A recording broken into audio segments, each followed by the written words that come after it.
Ми наближаємося до великої події, як це я вже підкреслив, які є обов'язком кожного мусульмана. На жаль, і ми в ці дні це бачимо кожну ніч. Росія, рашисти, вони бомблять Україну. І серед них, на жаль, є так звані кадировці, так звані мусульмани, які повинні це знати. Роблячи це, які продовжуючи цю війну, вони, той, хто має достаток, тобто має гроші, да, і не перенес в жертву, пусть ні в кому випадку не наближається до нашої мечеті. Це вже, вважайте, крик душі. Що окупанти, рашисти історично завжди використовували цей факт. Він бачить у своєму сні, він приносить в жертву свого сина. Ми обов'язково подолаємо всіх ворогів, іншаллах. Обов'язково звільнимо Крим, іншаллах, і обов'язково вирішимо і це питання з дозволу Аллаха.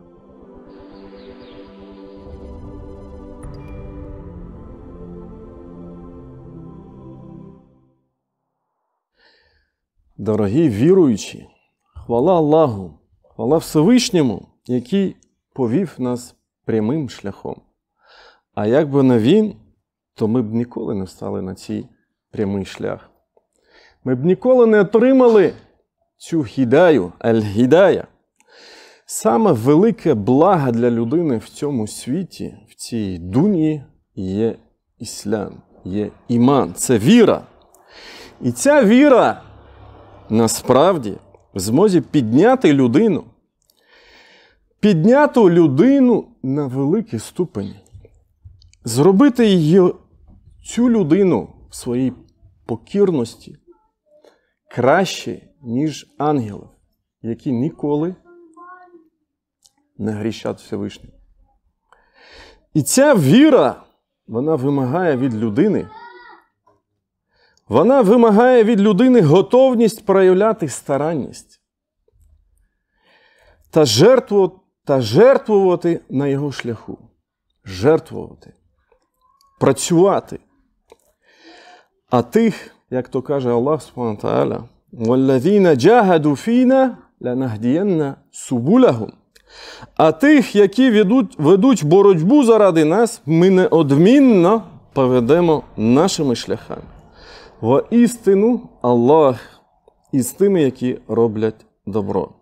Дорогі віруючі, зараз ми перебуваємо майже всередині місяці Зуль-Қи'ада, згідно лунного календарю. А мусульмани, як ви ж знаєте, ми живемо по лунному календарю. Ми повинні знати всі ці назви, розуміти, в якому ми місяці. Тому що всі наші обряди поклоніння, вони всі прив'язані до лунного календаря. І це майже всередині, сьогодні 13 число. І це один з 4 заборонених місяців. Аль-Ашхуруль Хурум. Араби його назвали Зуль-Қи'ада. Від дієслова «Қа'ада». Чому? Як кажуть вчені. Тому що вони в цій місяці, як і в інші місяці заборонені, вони сідали від битв, якщо буквально перекладати. Тобто відмовлялись від війни. На жаль, і ми в ці дні це бачимо кожну ніч, ворог Росія, рашисти, вони бомблять Україну. І серед них, на жаль, є так звані кадировці, так звані мусульмани, які повинні це знати, які, роблячи це, які, продовжуючи цю війну, вони впадають в великий гріх. Цей місяць, дорогі віруючі, він має свою перевагу над іншими місяцями. Аль-Фадаїл, серед яких те, що всі віруючі світу зараз, всі мусульмани, вони готовляться в цьому місяці до звершення великого обов'язка для кожного мусульманина хоча б один раз в своєму житті. І цей обов'язок є стовпом ісламу, і це, як ви знаєте, велике паломництво хадж.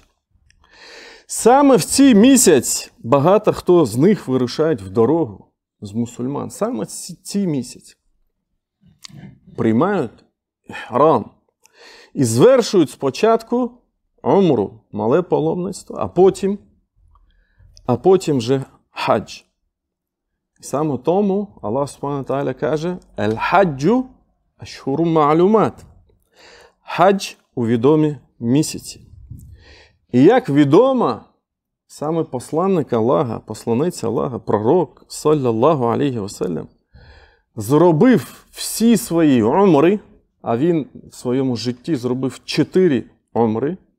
Перша була умратуль Худайбія, і він її не закінчив, а потім її зробив умратуль Қада, друга, третя Уджрана і четверта вже коли він робив аль-хаджу вада, фі худжатуль вада. І саме тому, дивіться, деякі ба'ду салаф, деякі праведні, попередні предшественники казали, що навіть умра в цей місяць, вона краще, ніж умра в Рамадан. Тобто серед вчених є така думка навіть. Чому? Тому що пророк саллаллаху алейхі ва саллям всі свої умри зробив саме в цей місяць. В історії становлення обрядів хаджа, всього, що стосується хаджа, як паломництва, так і жертвопринесення, до речі, аль-удхія, курбан, стоїть, і це всі ми повинні знати, згадувати про це, стоїть прабатько всіх пророків – Ібрагім, Авраам, алейхіссалям. Ця людина, ця обрана людина, цей пророк, він був випробуваний тим, що у нього не було дітей від його жінки Сари. Але Аллах Субхану ва Тааля йому дарував сина Ісмаїля, алейхіссалям, від Гаджар. І от, коли його син, він виріс і став юнаком, вони стали відбудовувати першу будівлю, перший храм, який був закладений першою людиною та першим пророком Адамом, алейхіссалям, для поклоніння. Як каже про це Аллах Субхану ва Тааля: «А'удзу биллахи минаш шайтанir раджим. وَإِذْ يَرْفَعُ إِبْرَاهِيمُ الْقَوَاعِدَ مِنَ الْبَيْتِ وَإِسْمَاعِيلُ رَبَّنَا تَقَبَّلْ مِنَّا إِنَّكَ أَنْتَ السَّمِيعُ الْعَلِيمُ». І ось Ібрагім з Ізмаїлом заклали основу дому, тобто Кааби. Господи наш, прийми від нас, воістину Ти всечуючий та всезнаючий. Господи наш, Раббана вадж'альна муслімейні лака, ва мін зурріятіна умматан мусліматан лак, ва аріна манасикана, ва туб алейна, іннака анта ат-таввабур рахім. І вони відбудовували та молились Всевишньому. І казали: зроби нас двома відданими Тобі і зроби з нащадків наших покірний Тобі народ. Вкажи нам, як виконувати приписи наші, і прийми покаяння наше. Воістину Ти, приймаючи покаяння, милосердний. Раббана ваб'аth фіхім расулан мінхум ятлу алейхім аятика ва юаллимухумул китаба вал хікмата ва юзаккіхім іннака антал азізул хакім.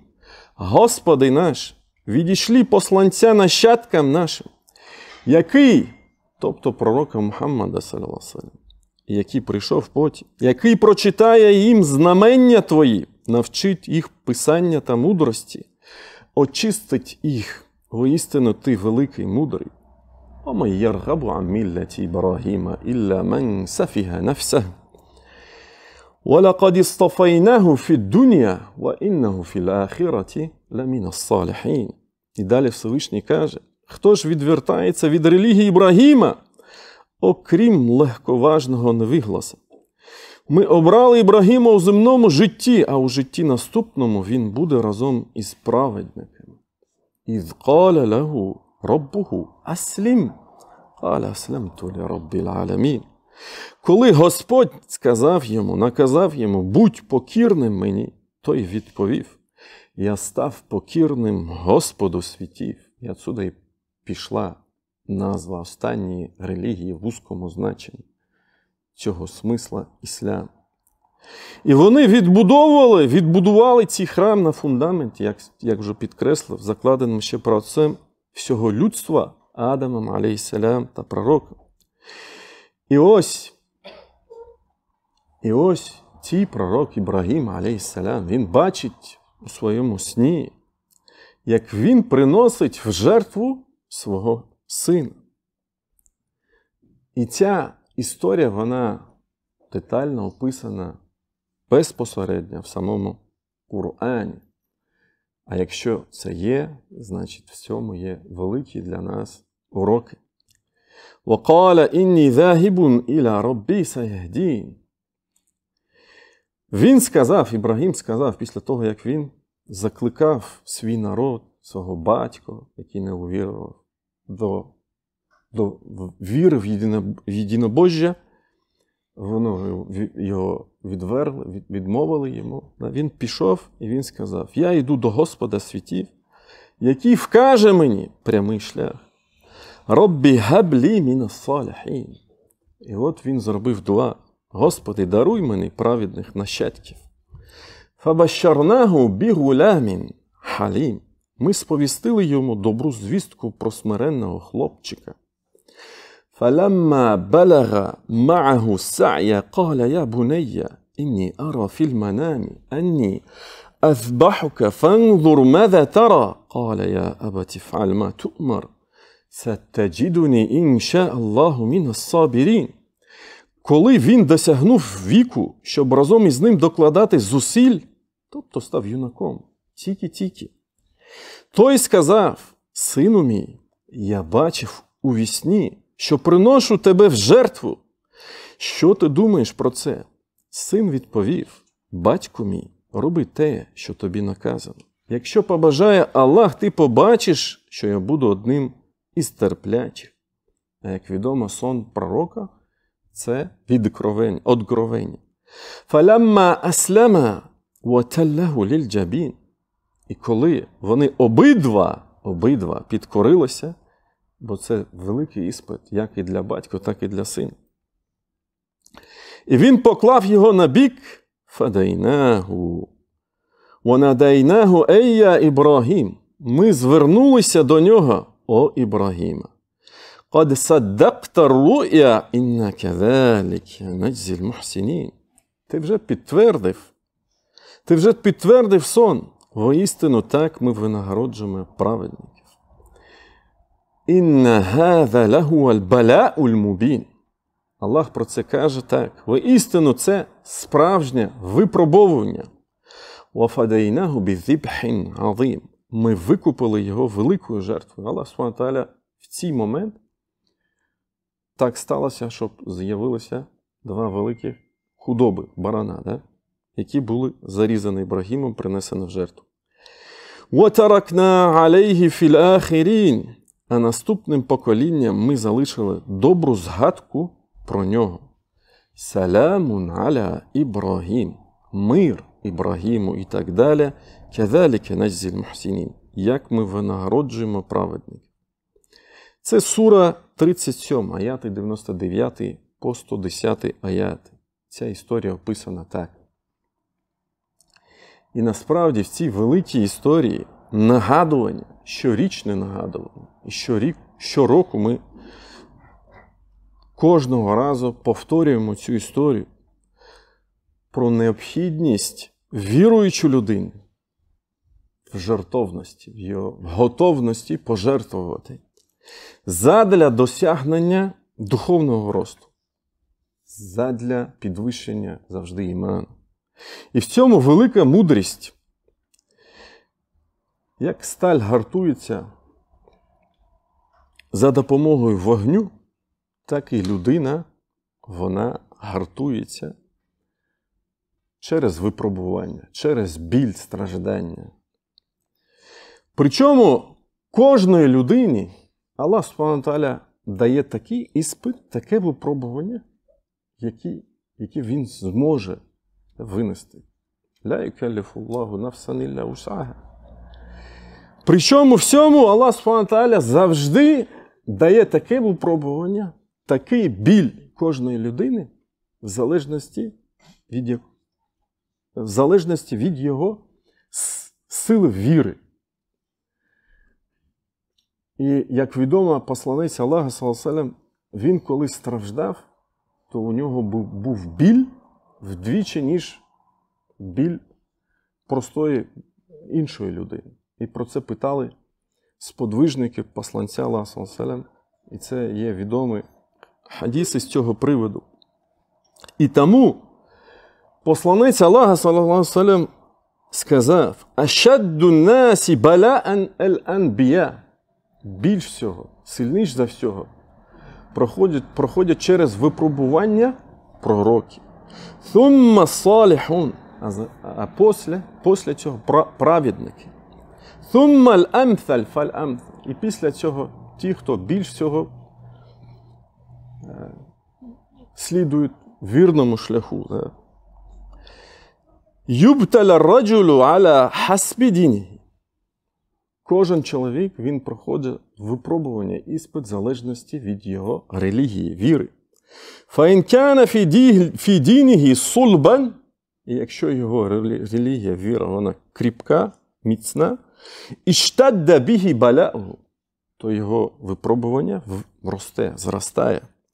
«Ваін кяна фі дінігі риккатан», а якщо в його релігії, віри є слабкість, «Убтулі аля кадрі дінігі», то він буде проходити випробування згідно в залежності від ступені його релігії віри. «Фама ябраху л-баля'у біль-абді». І це хадіс, це слова пророка, саллаллаху алейхи ва саллям. Далі пророк, саллаллаху алейхи ва саллям, каже, і людина непрестанно, незмінно проходить через випробування. «Хатта ятрукуху ямші аля л-арди вама алейхі хати'a». До тих пір, поки він не буде йти по цієї землі і не буде на ньому жодної помилки, жодного гріха. Тобто до самої смерті. І в цьому є великий сенс цього життя. І в цьому ми бачимо насправді прояви найпрекрасніших атрибутів, імен та якостей Всевишнього. Всевидячий, всечуючий, прощаючий, той, хто приймає покаяння. Терплячий, мудрий, той, хто наказує, шадідуль азаб і так далі. І це, звісно, не означає, що людина повинна, віруюча, прагнути до самобічування і тому подібне. Да? Хтось може це так зрозуміти. І насправді воно так і буває. Знаєте, людина завжди шукає якийсь тафрит ва іфрат.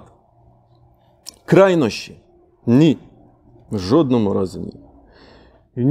Ні в якому випадку ні. Це означає, що кожен з нас повинен діяти, повинен працювати, проявляти старанність, джихад фі сабіліллах, і не боятися помилок. А помилки завжди будуть. Не боятися нічого. І він буде помилятися. Кожна людина, так чи інакше. І кожна людина, кожен з нас, так чи інакше, буде впадати в якісь помилки, робити якісь гріхи і тому подібне. Як про це казав посланець Аллаха, саллаллаху алейхи ва саллям, «Куллю бни Адем хатта».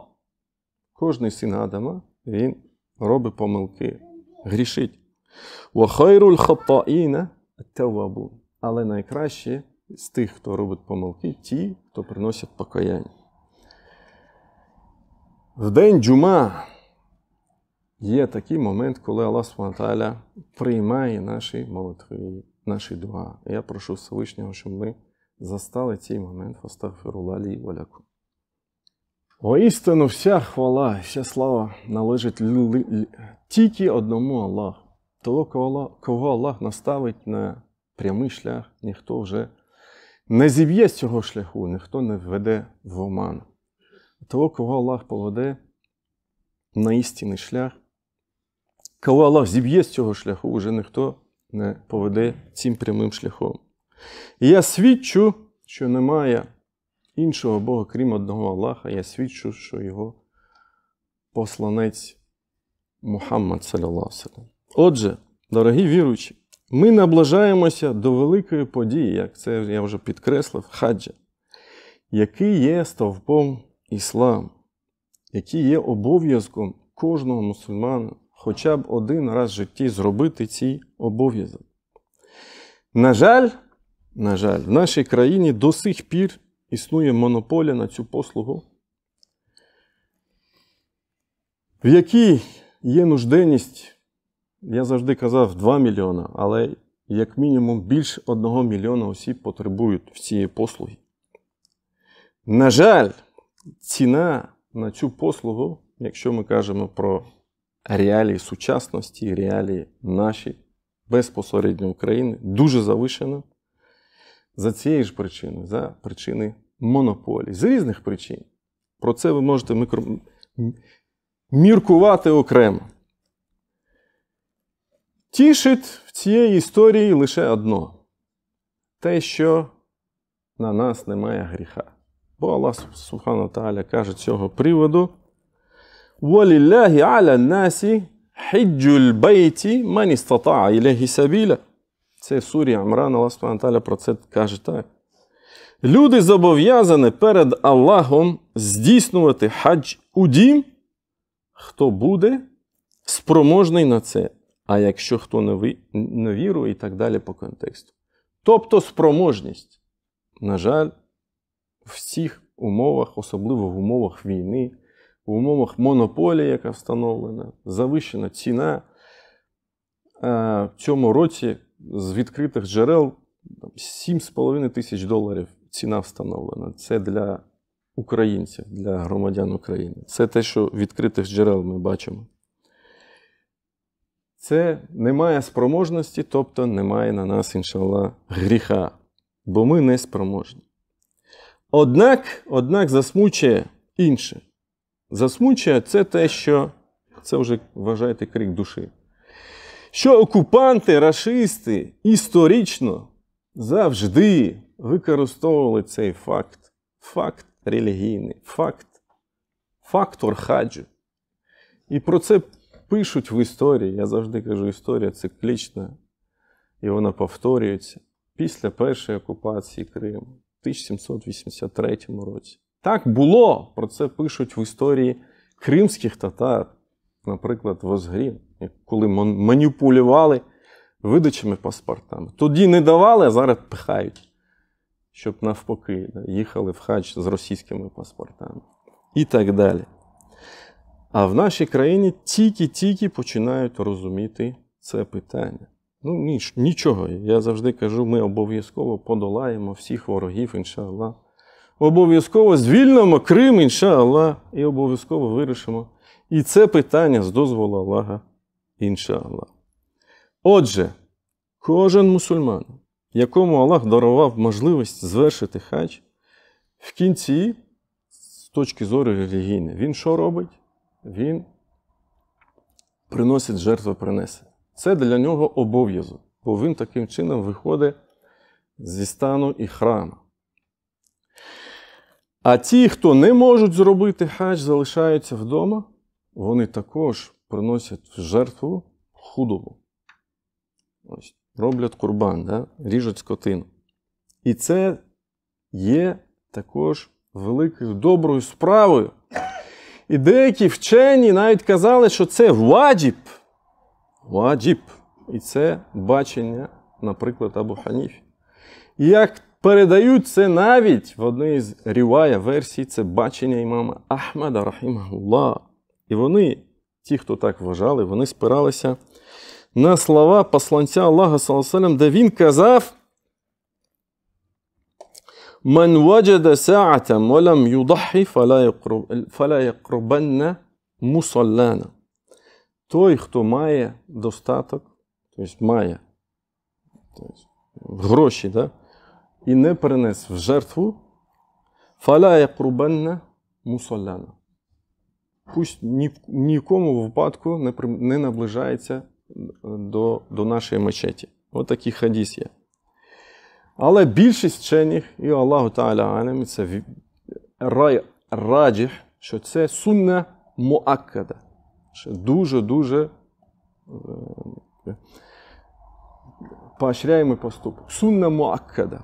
Стверджена сунна, якщо перекладати буквально.